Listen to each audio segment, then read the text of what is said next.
Hello again, everyone. Welcome to the Shadowfire Promotions podcast. My name is Gregory Dennis. I am the president of Shadowfire Promotions. The first thing I want to talk about, we took a week off, obviously, as many of you may know. Don't want to take a second week off. I think we've got plenty of things to talk about. Maybe not. Let's see what happens.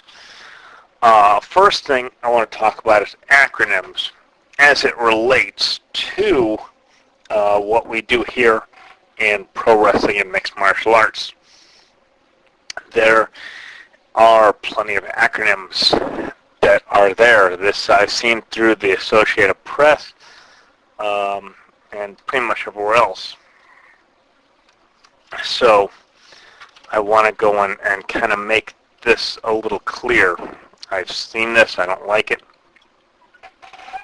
So everything that comes through the Shadowfire Promotions Facebook, which is facebook.com/SFP, like Shadowfire Promotions, INC Chicago, Twitter, twitter.com/SFP, INC Chicago, our own message board, which is sfpincchicago.com/boards, or anywhere else. You will almost never see an acronym without an explanation of what that acronym is, because it's kind of a personal thing with me. It's really very annoying to see something and all of a sudden there's now this with no reason or rhyme or whatever, you have this acronym, and now all of a sudden you got to figure out, hey, what is this? I got to read this back. Where in the article is this? What is this? What could this possibly be? And I believe in having the Facebook page and the Twitter and everything else being accessible to everyone, and as a result, it needs to have these explanations of these acronyms there, because you talk WWE, TNA, WCW, NWA, WCW, whatever it is, and someone new to the page can be like, I don't get it. I don't understand what all this stuff means. I'm clicking away. I just don't get it. I don't belong. And that's not what we want. Obviously, we want everyone to feel welcome. So we try to explain every acronym that we can on that page, whether it be, again, Twitter or Facebook or whatever. Anyway, so now that has been explained, let's move onwards. This is almost going to be the all mixed martial arts episode, almost. Now, all over the internet, there has been talk about Ronda Rousey, with good cause, mind you. Ronda absolutely decimated Betch Kahea at her own game, punching, boxing. Betch thought that she would be able to outpunch Ronda, and Ronda, as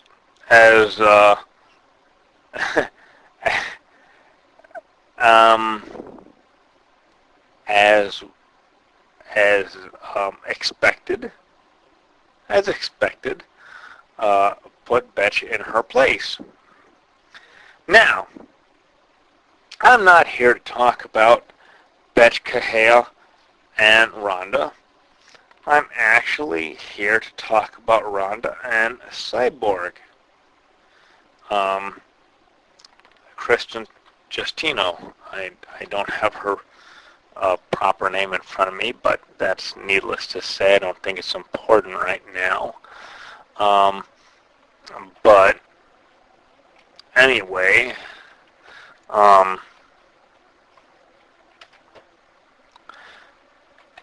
There's just tons of stuff to talk about with that. Gosh, just tons of stuff. And let's start off. First off, the Ronda versus Cyborg fight.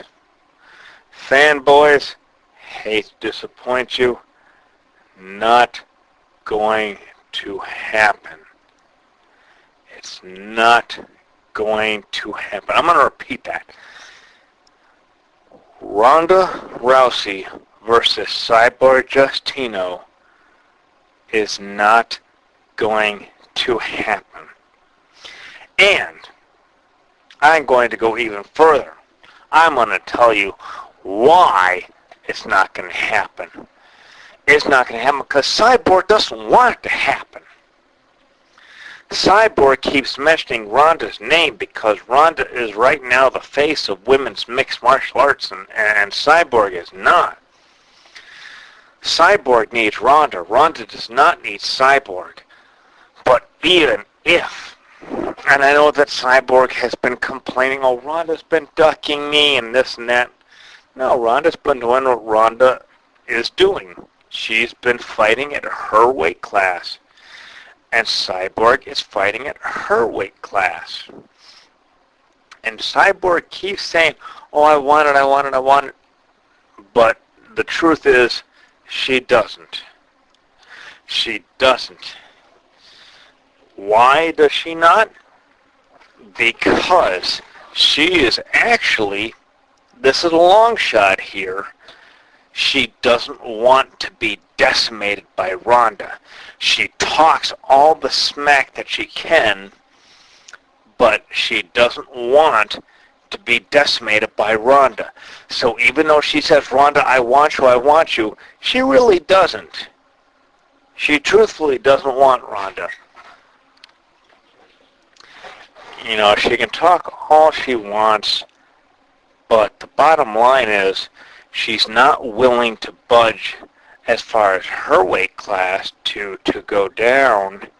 She always wants to fight catchweight, and catchweight is an easy way out for her, for Cyborg. It's a great way out because that means she doesn't have to make weight in really any weight class. You know, Ronda's accused her of being pumped up on steroids, and whether that's true or not, I don't know. I'm not speculating one way or the other. But what has been proven in the past is that she has done catchweight in the past and come in very far overweight. 6 pounds overweight. So there's really no reason whatsoever for Ronda to even consider doing a catchweight with Cyborg. And as much as the fanboys say, oh, Ronda should just go and do it, Ronda's afraid of Cyborg, she's been fighting tomato cans, and Ronda saying, oh, Cyborg's been fighting tomato cans, and this and that. I don't think either one of them has been fighting tomato cans. But what I do say is that as much as the fanboys want to see a catchweight is not going to happen. Catchweight will never, ever happen. And there's no reason for it. There's no reason for it. One is that Ronda's a champion, so she gets to dictate terms. And furthermore, Ronda is the UFC, the Ultimate Fighting Championship champion. So she gets to dictate terms. There is no reason whatsoever why she should go to the Invicta fighting championship, a federation which, unless you're really hardcore mixed martial arts fan, you don't know about, and go and say, okay, I'm gonna go and fight you at a different level just because you said so. There's no reason for it. None. Absolutely not. And Cyborg is saying, well, it's not for me, it's for the fans. But you made no mention whatsoever of weight. So I said, oh, please fight me, and it really smacks, it really smacks of Cyborg saying, oh, please, I'm begging you, please fight me, please, I'm begging you, oh, please, make me relevant, because you will be relevant as the next victim of Ronda Rousey. I know that Cyborg thinks she's going to win, and that's great. I certainly don't deny anyone their self-confidence. But I don't see where a catchweight is going to happen. I don't see where a bantamweight is going to happen, because Cyborg is protected. No, I'm going to spend that a minute. Cyborg is protected where she is at 145. She doesn't want to draw down because she wants to be able to say that, hey, I'm the dominant female fighter of all time, and if she beats Ronda Rousey, then she can say that.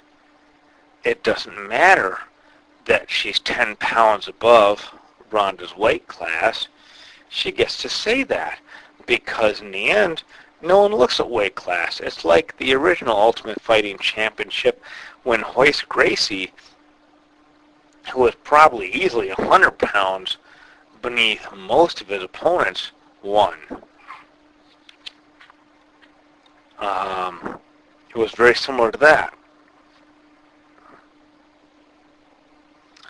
So, for Ronda to go up in weight class to fight someone who's not in her weight class, there's no reason to. And quite frankly, my personal opinion is that Cyborg is only making herself relevant by mentioning Ronda all the time. If it wasn't for her mentioning Ronda, she would really be a footnote in Ronda's history. As far as her cleaning out the division, Cyborg has said, quote,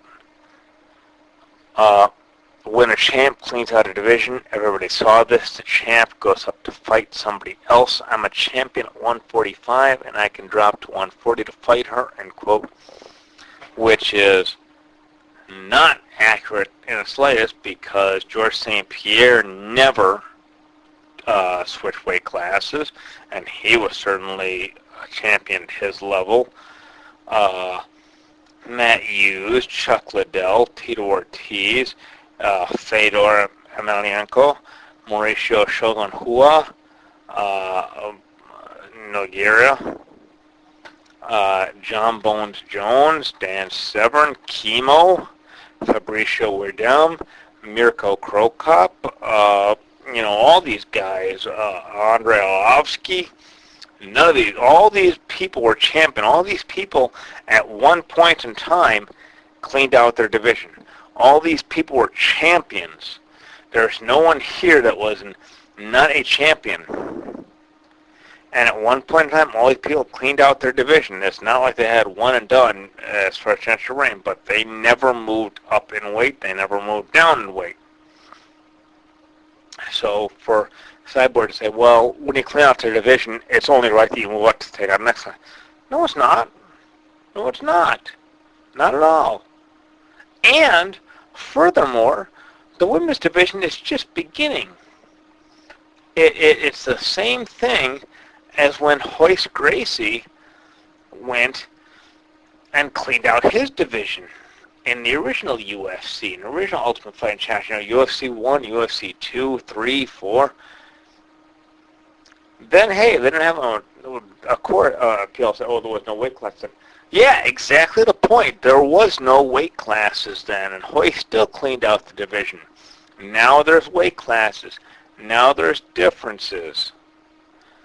For Ronda to go up in class, what's it do? Every time she wants a rematch, she goes up in class? Why? There's no reason. She's the UFC champion. She's the face of the division. Cyborg just talks a lot. Oh, I'm going to file a lawsuit because you said I'm still on steroids, and even though I'm taking the same test as you, it's not steroids, it's not the test. It's the point that you lost the ability to be taken for the benefit of the doubt the minute you tested positive. Whether you are still on any sort of performance-enhancing drug or not is really irrelevant. What's relevant is that you lost the ability to be taken at face value. Anyway, any fight that takes place between Ronda Rousey and Chris Justino, Cyborg Justino,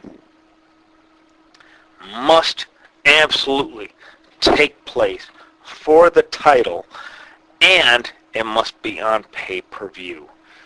There is not, despite what any fanboys want to say online, oh, Ronda should just move up. Ronda's fighting tomato cans. Oh, Cyborg's fighting tomato cans.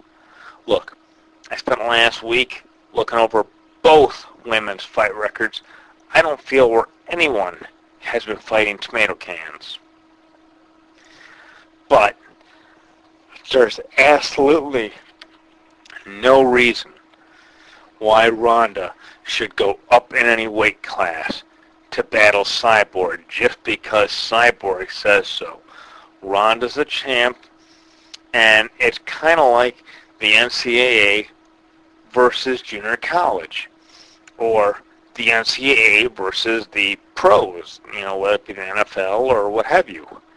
You've got someone, oh, this guy, he's ducking me, Yeah, where are you? You're there. You're below me. You're some, to talk about this in wrestling terms, you're some independent fed, and you're calling out John Cena. Oh, John Cena, he's ducking me. Yeah, no one knows me except the hardcore fans, but John Cena, he's ducking me. Why would John Cena care? And it's the same thing. Ronda doesn't care. The terms have always been the same. You get down to 135, you fight once to prove that you can do it, and then you get to Ronda. Any sort of talk is just that, talk. Whether Cyborg says, oh, I'm mad that Ronda suggests I'm on steroids, I'm considering suing her. More talk. More talk. Women's mixed martial arts is not dead. The only reason Ronda's quote-unquote cleaned out her division, which was mentioned on my podcast about 2 weeks back, is because there's not that many women in mixed martial arts yet. Give it time. You've only had women's mixed martial arts for 2 years. Give it time. But the deal with Ronda fighting Cyborg Justino anywhere, doesn't matter if it's pay-per-view, doesn't matter if it's not. It's some sort of minor league coming up to the big leagues. It's like, if you want to term wrestling, some high school wrestler that says, hey, John Cena, I want to fight you for the WWE Championship. Whatever, dude. I don't care. You're not on my level. It's the same thing. Cyborg. Yeah, that's great. She's the 145-pound champion. But she's not the UFC champion. It's not going to happen. And keep in mind that in 2013, Cyborg actually has to be released from her UFC contract. So now, all of a sudden, she says, oh, let me fight Ronda, but let me fight her at a catch weight. I don't want to fight her at her weight, and I don't care what anyone says, whether she's on steroids or not. I don't care whether she'd be, emaciated at Ronda's weight. I don't care. It's not really the issue. The issue is there's no reason why the champion should go and face the challenger on her terms. Also, as far as catchweight goes, I'm going to take you a little bit back to 2009. We're going to go like Mr. Peabody and Sherman. We're going to go on a way back machine. We're going to go to 2009. We're going to go back all the way to April 2009, where Cyborg went and faced the Japanese Hitomi Akano. Now, Cyborg won that fight. Don't get me wrong. However, it's fascinating to note that Cyborg weighed in at 6 pounds overweight. Now, 6 pounds overweight. I want you to let that sink in for just a second. Cyborg weighed in at 6 pounds overweight. So, fanboys in the audience, and please comment, whether it be on my YouTube page, youtube.com/sfpinc-chicago, whether you want to email it to me, sfpinc-chicago.com, podcast at sfpinc-chicago.com, put it on my message board, sfpinc-chicago.com/boards, put it on facebook.com/sfpinc-chicago, put it on Twitter, twitter.com/sfpinc-chicago. What happens in this hypothetical matchup with Cyborg and Ronda when Cyborg decides to show up, hey, I'm 10 pounds overweight because I didn't bother to cut weight to begin with because, hey, I know I get a free pass. Then what happens? And it sounds for a reason. Then what happens? What happens then? Doesn't matter. If Cyborg loses, she looks like absolute crap. If Cyborg wins, Ronda says, hey, you were 10 pounds overweight over the agreed upon weight between both our camps. So you're telling me that you cannot compete at my weight level? You're telling me that you suck so bad that you can't compete at my weight.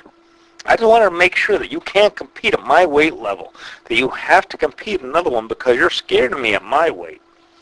Is that what the deal is? Because that sure seems to be like that.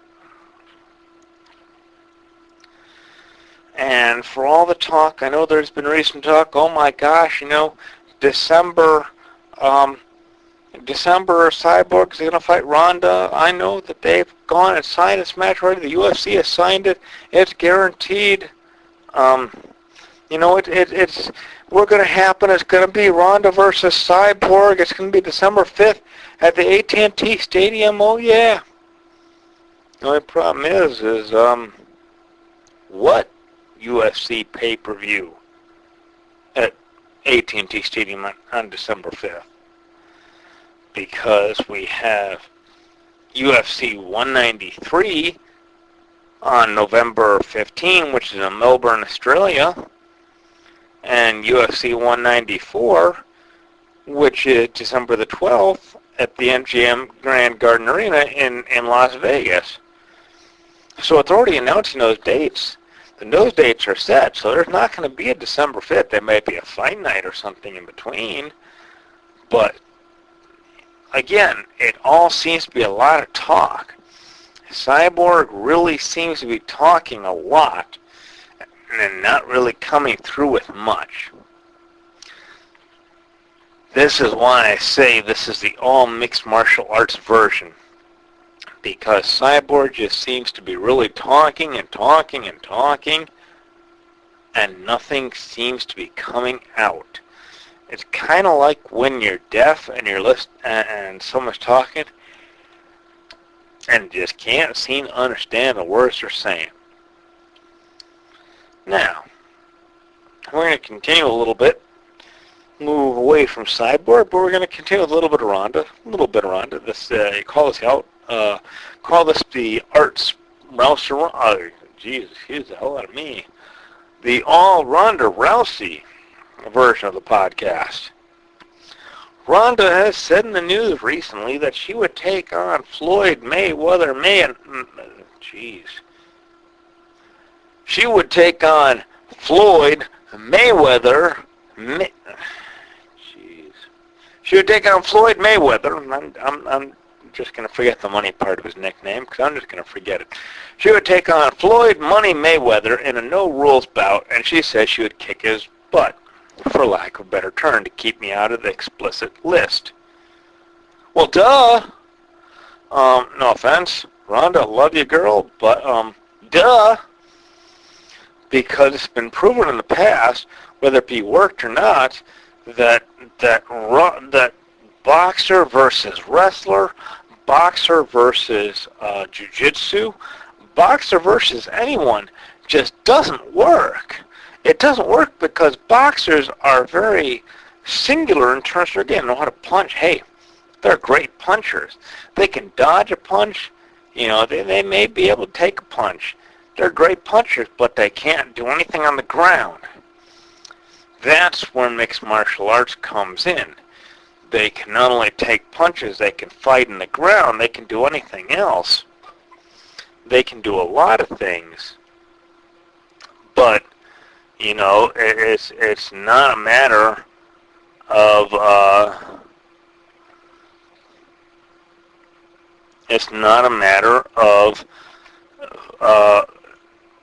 you know, whether or not Ronda can battle Mayweather. I would say in a no-rules fight that Ronda would absolutely decimate Mayweather. Why? Because it's a no-rules fight. You know, Jean LaBelle, her trainer, Judo Jean LaBelle, a former pro wrestler, has stated that Rousey would pretty much defeat anyone. He suggested that she would defeat she would defeat Cyborg, she would defeat Mayweather, and that's because no-rules fights are totally in the advantage of someone like Ronda. Ronda versus Misha Tate Rousey 3. We'll see what happens. We'll see what happens if Misha has learned anything from her last fight with Ronda.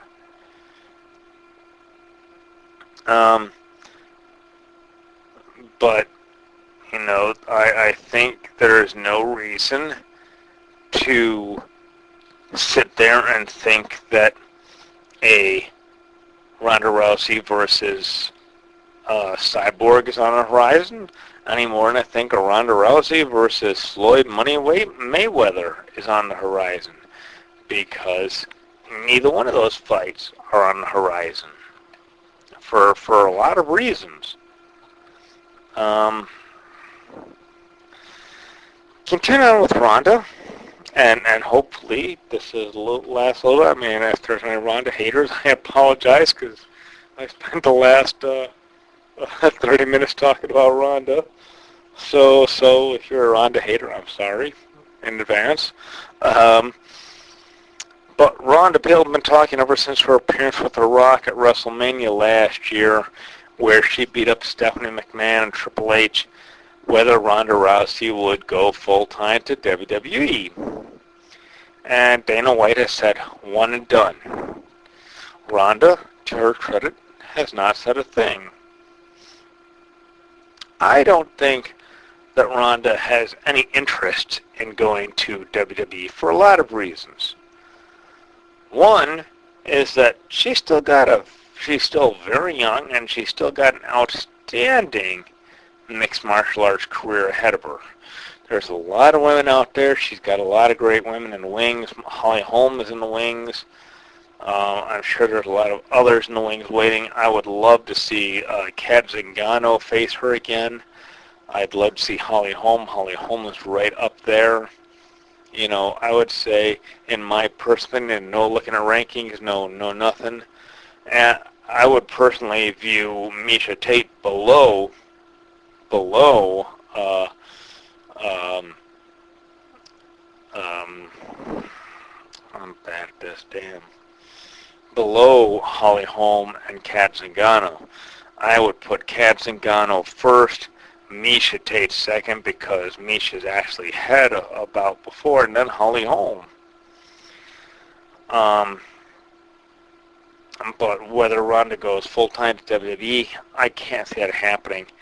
Maybe much, much later in her career, possibly, but the other thing about Ronda is, given her personality, I can't picture Ronda being a WWE diva where she's basically looked at as eye candy and not really looked upon in any sort of face or anything, formidable face or anything. What little I've seen of Ronda, I can't picture her wanting to be basically part of a TNA sort of a thing where she's looked at for her looks and not for what she can do. I think Ronda really get bored. It's nice to do a little spot every now and then. Any ring I get into is my ring. Yeah, that's great. I think Ronda, this is all opinion, speculation, whatever you want to call it. I think Ronda appreciates that. I think she respects that world, but I can't picture her wanting to be a part of that full time. Again, just my opinion based on what I've seen so far. So, we're going to go and talk about WWE. As long as we started talking about it, let's go and kind of finish up talking about it since there's a lot of stuff going on about mixed martial arts, or excuse me, WWE. I'm still on the first half of this podcast.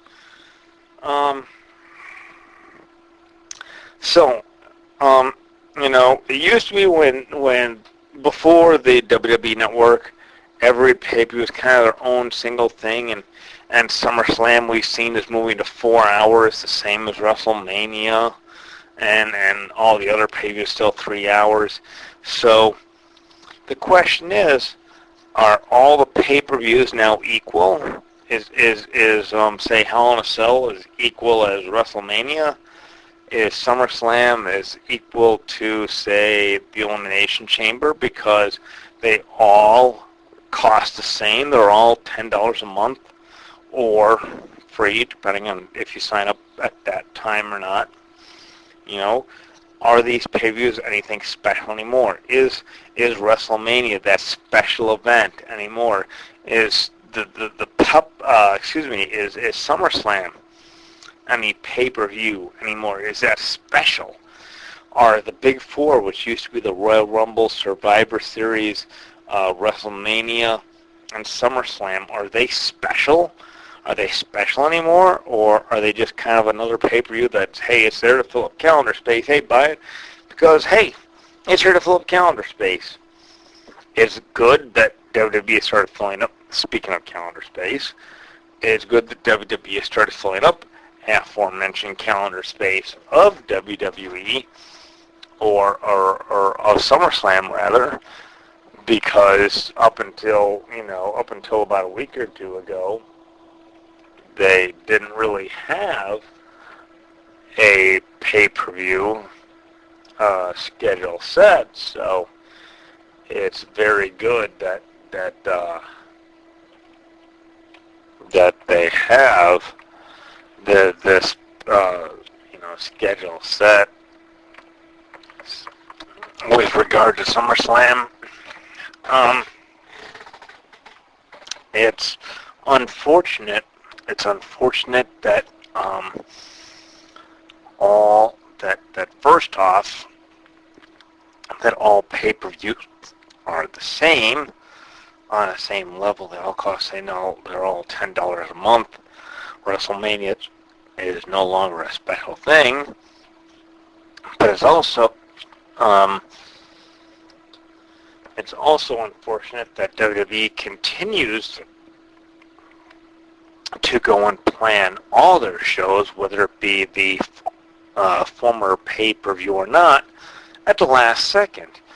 It used to be they'd have, these big shows set up months in advance, and now they really seem to be kind of coasting where they had these shows set up about 2 weeks in advance. In any case, regardless of how long or how short these events are set up, I want to go back to one of my favorite topics, sarcasm font included here.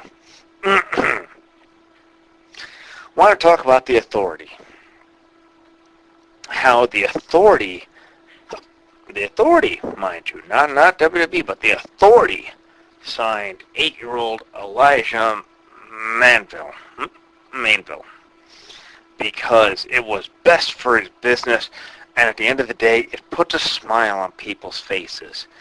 So basically, within the Authority gimmick, within the Authority of being these evil, authoritarian, heelish characters, they decided what's best for business is to sign an 8-year-old who is dying. Okay. Now, I don't mind them signing an 8-year-old. I don't mind them going and doing things like that. But the notion of a public service announcement, while in character as the Authority, pretty much kills the gimmick of the Authority as these evil authoritarian rulers. Because, hey, yeah, they're screwing you, and they're evil, and they're doing whatever, and, oh, it's best for business. But then they're going to sign an 8-year-old who's dying of cancer. And this is where every single insider publication is going to say the same thing that I'm saying. It kills the gimmick. Don't have the real-life owners of WWE being the on-camera owners of WWE, and at the same time being the on-camera owners of WWE that are trying to screw the heroic fan favorites. I know some people say it's great to blur the line between reality and television, but I'm not so sure that's the best thing out there. Because, on one hand, you're saying, oh, should we all cry for this 8-year-old who's dying? And then the next sentence, we're going to go, screw you, you suck. I'm not giving you this whatever opportunity because we can, because we're the Authority, whatever, blah, blah, blah, and we're acting like a total jerk. So what is the deal? Are you a jerk? Are you a nice guy? What's the deal?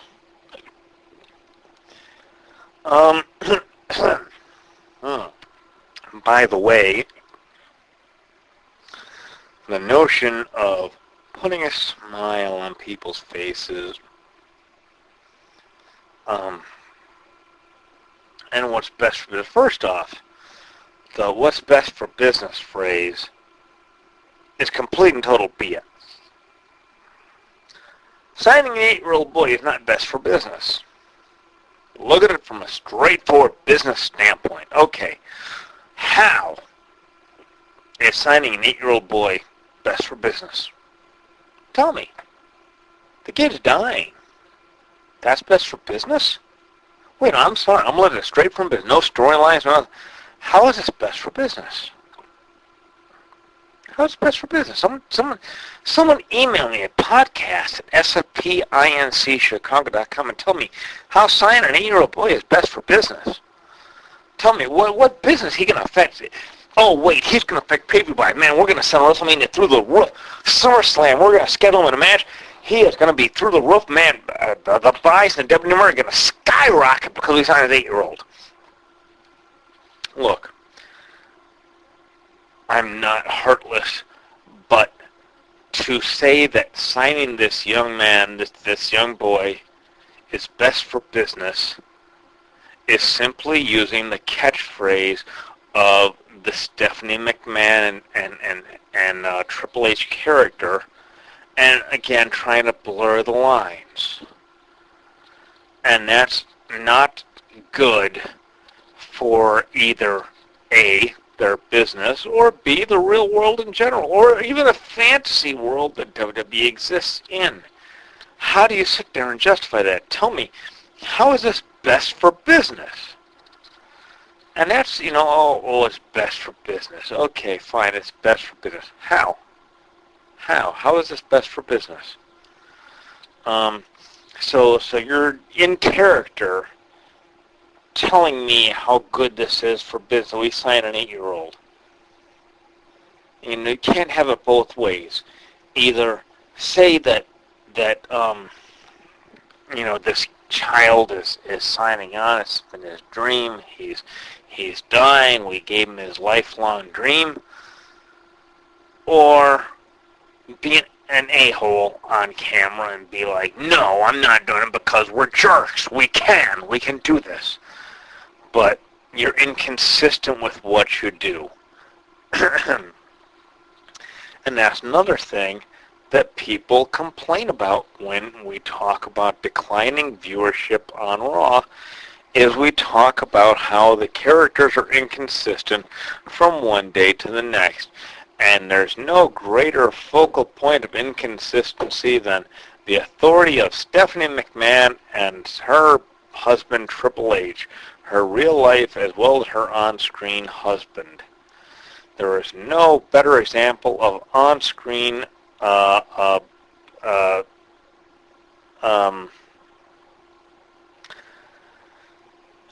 inconsistency.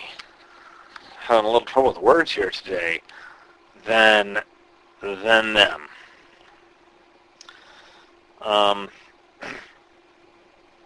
Onwards. Vince Russo, who still has some enough clout to still continue to write about wrestling, even though he said he was burned out with it a while back. He said recently that he felt that WWE ratings were going down because WWE was featuring less entertainment and longer matches. Vince Russo is, of course, famous for wanting to have what is termed Crash TV, where you fill up every single segment of television time with anything you can possibly find to take up television time, because you don't want to accidentally have someone run off and change the channel. So everything means something, even if you don't have time to sit it in. So there are swerves all over the place, baby faces turning heels, heels turning baby faces, all sorts of things, celebrity appearances, whatever. Hey, it's all good and well. We don't want to change channel because we're going to throw everything at you all at once, and it doesn't matter because we don't want to change channel. I'm certain you get the picture.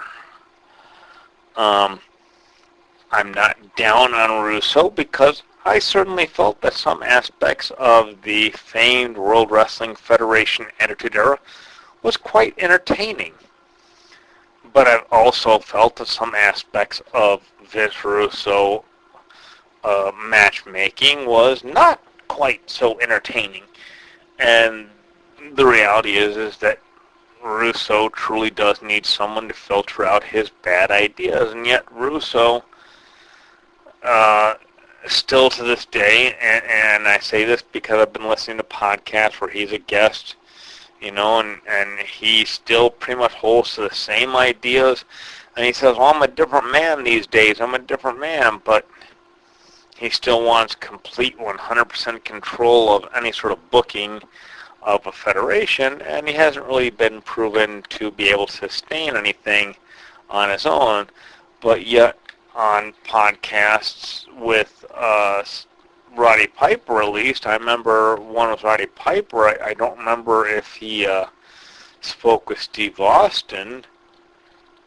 I know he didn't. I'm almost positive he didn't speak with Ric Flair. But he said it's all about what you doing? I grew up watching you guys. I'm the biggest fan of pro wrestling there is, but people don't want to watch pro wrestling. And I'm not necessarily sure that I agree with that statement, that people don't want to see pro wrestling, because obviously they do. I'm not sure they want to see this entertainment of David Arquette as world champion, of Vince Russo booking himself as world champion, of all this other, mysterious authority characters and unseen bosses, and that. I'm not sure people care about that. People want to see wrestling for wrestling. And Vince seems to think that, it's all about entertainment and not matches. Everyone knows that matches are a work, so you need to go and do more entertainment. I'm not necessarily sure the two are mutually exclusive. I'm not sure that, because the matches are a work, people automatically don't care.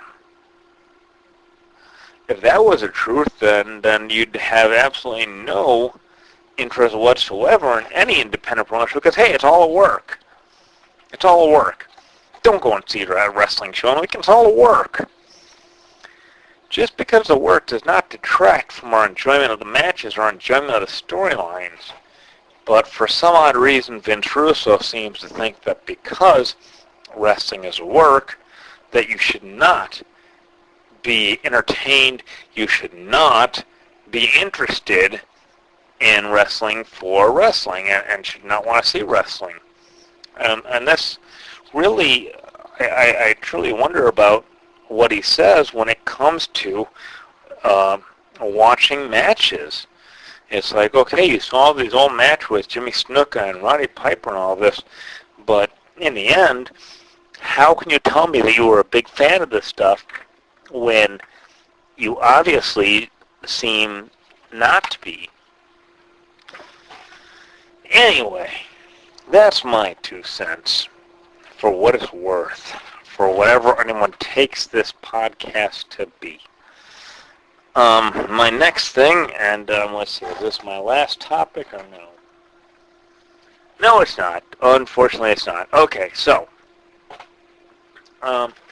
Bruce Hart of the Hart family has gone and made his opinion on pro wrestling these days known on another podcast. Not mine. I don't know what it is. I don't care what it is because it's not mine. But he claims that getting rid of the regional promotion, the regional territorial system of pro wrestling, is a bad thing. It's detrimental to business. It's how the guys on the independents used to go and learn their craft. That's where guys learn to work, etc. His quote: "One of the biggest mistakes WWE made, among others, was going to inordinate lengths to get rid of these promotions.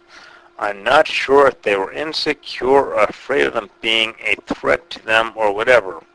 The promotions like Stampede Wrestling, and there were a number of other ones that I was fortunate enough to visit. That was, and still is, one of the things that jeopardized the future of the wrestling business. Them going out of their way to eliminate the smaller promotions.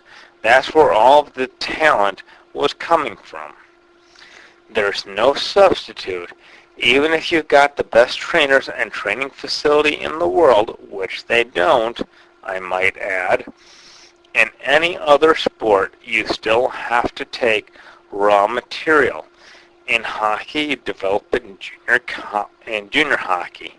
In football, you develop it in college or university or the CFL or wherever. In any other sport, even if you have the best talent at your disposal, and I might add they don't, half the guys that I see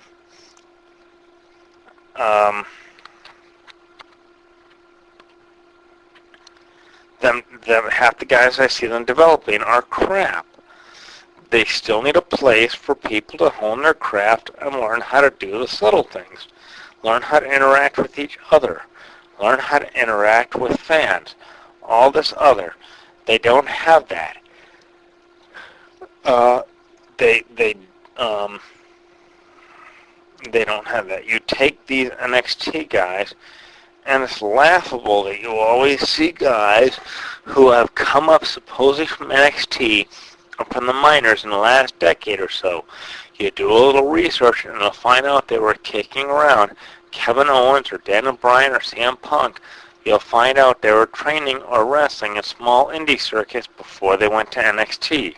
That's where they learned how to work. Bruce Hart, some people might say, oh, he's bitter because he doesn't have a spot in WWE, but he makes a lot of sense. WWE went out of their way in the early 80s to make sure they steamrolled over all these territories where pretty much the promoters were able to do their own thing and work full-time with a full-time crew and make it their own. They absorbed all the biggest stars and pretty much starved them, for lack of a better term, and made them into their own. So with Bruce saying that, it makes sense to sit and say, and agree with him and say, yeah, you know, you starved all these territories of talent, and now you've got all these small little indie feds, and Ring of Honor is the biggest one, but there's others out there. There's a lot of others out there, and they might not all be as big as Ring of Honor, but there's others out there. But how are they going to make a name for themselves if there's nowhere to really learn their craft other than these other independent promotions? Because WWE says we want to go and absorb all of them. We're going to starve your talent until you come around to see our way. So I totally see what Bruce Hart is saying. And he makes a lot of sense. When there were a lot of full-time territories, there were guys who had a lot more experience working in front of a crowd, working in front of different audiences, working in front of different crowds than there are today, where the only crowd is WWE and the independent circuit. And they're very, very different in not only the crowd size, but what you're looking for from them. Let's see. Continue on WWE, because all entertainment, and, you know, there's no work that goes into being a pro wrestler. You know, being a pro wrestler is easy. Anyone off the street can do it. I mean, just anyone. Just walk in the door someday at WWE headquarters. Just go in and say you want to be a wrestler. They'll take you right away because there's no skill or anything involved. That's why the actor who plays Green Arrow on TV is making his pro wrestling debut at SummerSlam. Not only because, hey, this is entertainment. It's not real. I mean, it's easy to do. Any single person can get on wrestle. I mean, it's really easy. And there's no one gets hurt. You don't have to learn hard. It's like 10 minutes you can be a wrestler. I mean, it's all fake anyway, right? So, I mean, it's super easy to do. And they put them on a big pay-per-view because, again, hey, this is wrestling. This is easy. Anybody can do this. Anyhow, with regard to SummerSlam, it's awful nice that this actor who's never been in wrestling before gets to get a nice little payday. Desperation much on the part of WWE that they don't feel that this card can sell itself without some celebrity in there, and kind of a B celebrity. I mean, if you're into comic book series, I like comics. I like the Green Arrow and the Green Lantern and all the DC comics, but I don't necessarily buy into the fact that these series are huge mainstream draws that is going to get people to subscribe to the WWE network. You know, maybe if it was on pay-per-view still, they might get a few extra buys, but I'm not so sure it's going to sell anything on the WWE network.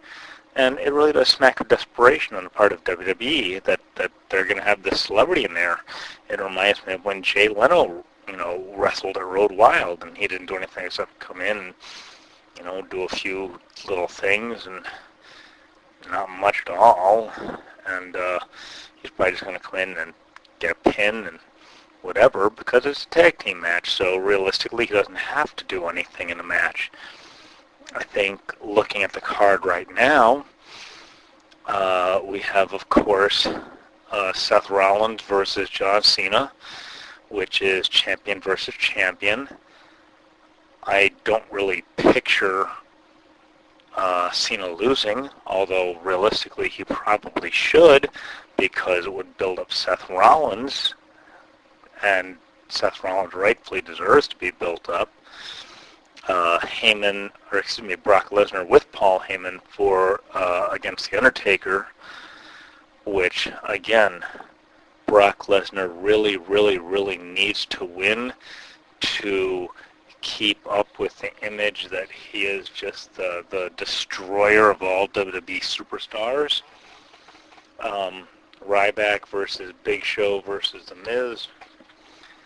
Again, I'm really not much on triple threat style, three-way dance, whatever you want to call it, matches. It's just ways to throw other guys in there, and it just doesn't seem very organic. Bray Wyatt and Luke Harper versus Ambrose and Reigns. Meh. I can see what they're going for with it, but the Primetime Players versus Los Matadores versus Lucha Dragons versus The New Day in a fatal four-way for the WWE Tag Team Championship. Again, WWE has an obsession with throwing as many guys a bone as they can, and hey, sure it doesn't make any sense, but hey, we're going to throw you guys a bone anyway. I wish they wouldn't do that. Actor Stephen Amell and Neville versus Stardust and King Barrett. Really, if you're going to do a tag match, you should have put them in a four-way match. Probably would have been better off, but whatever. And probably what will end up being the best match on the card, Kevin Owens versus Cesaro.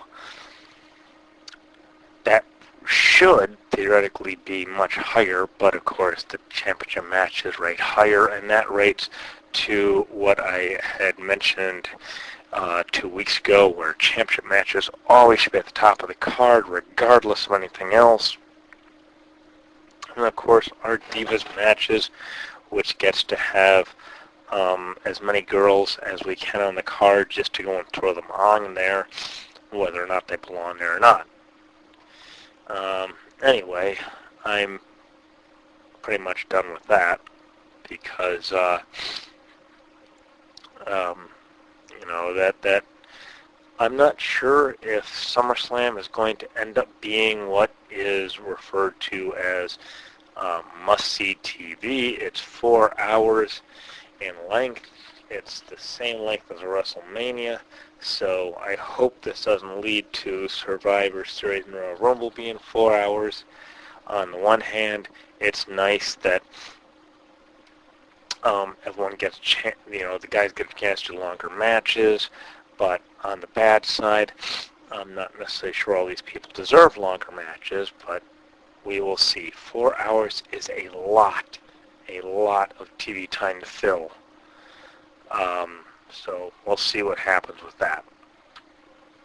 So if you are not necessarily in tune with what your cable company is doing, cable television, or at least Comcast, who are noted for their horrible customer service and are proud of it, have recently tried to merge with Time Warner, which is the number 2 in terms of cable television, and it recently failed mostly because there's so many people and companies that said absolutely not, this is a horrible idea to merge.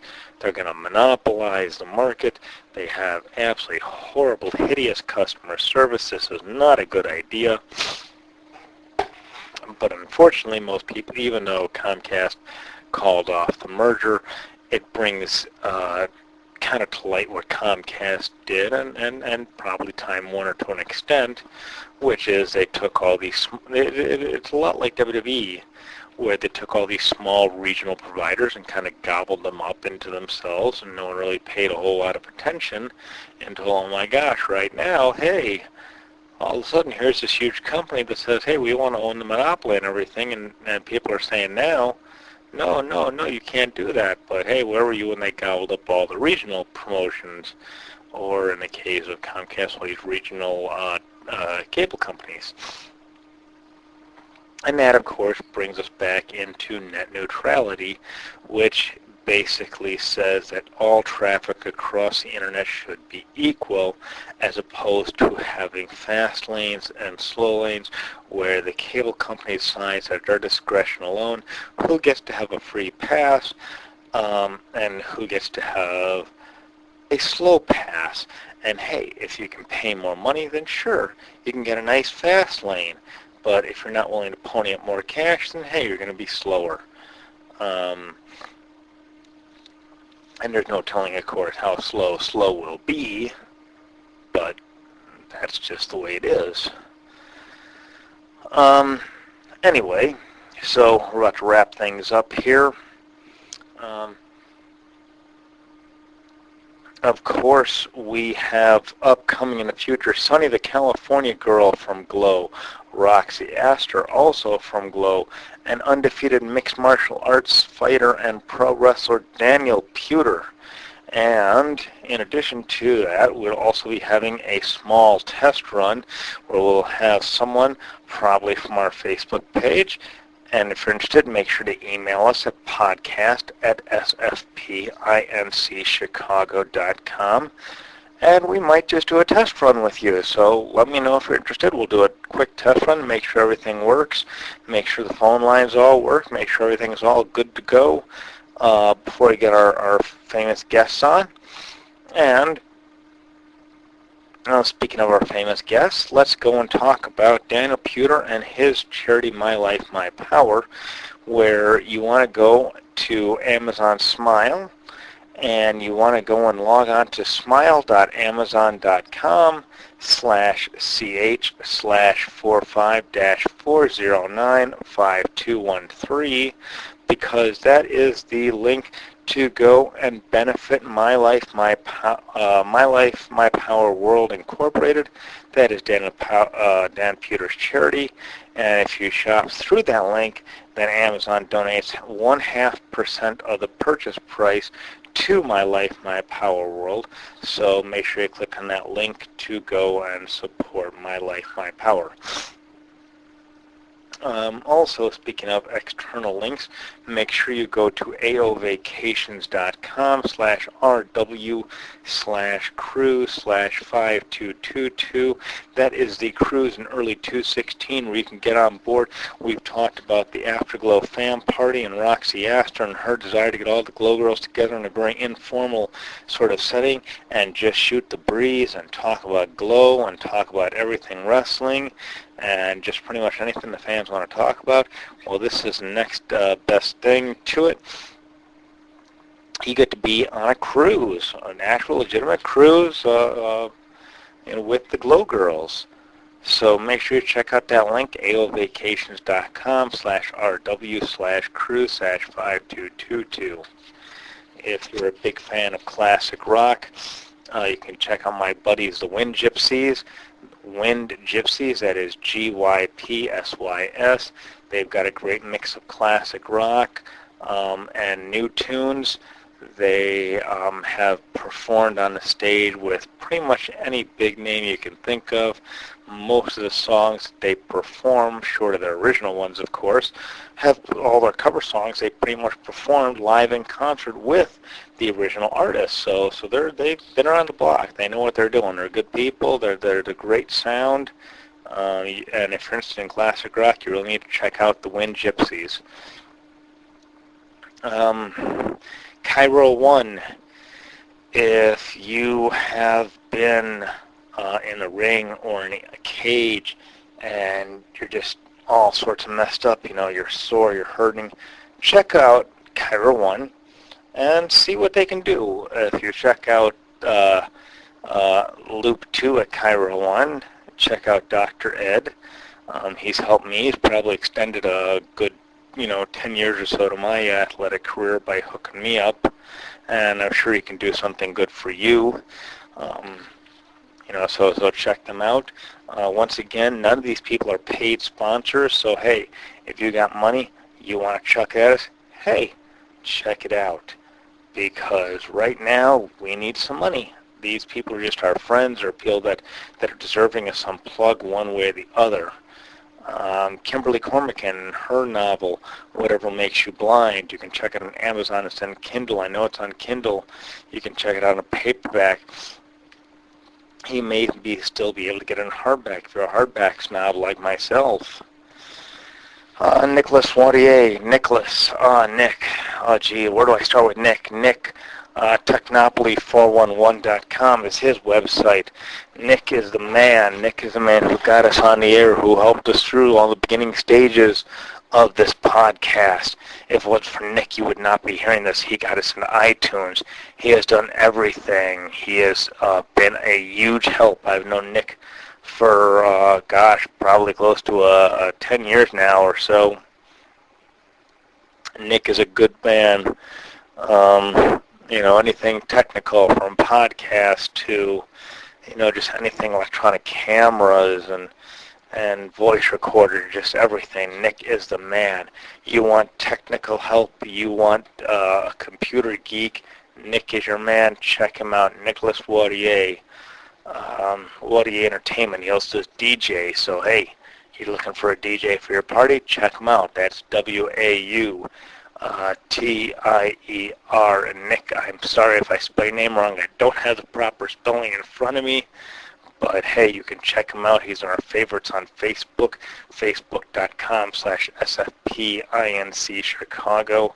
You can also just Google Wautier Entertainment. Nicholas Wautier.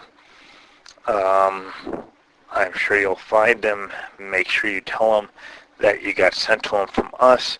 Nick's a good buddy of mine. I wanted to know that we're looking out for him. Merchandise. Well, this is always a fun part of the show.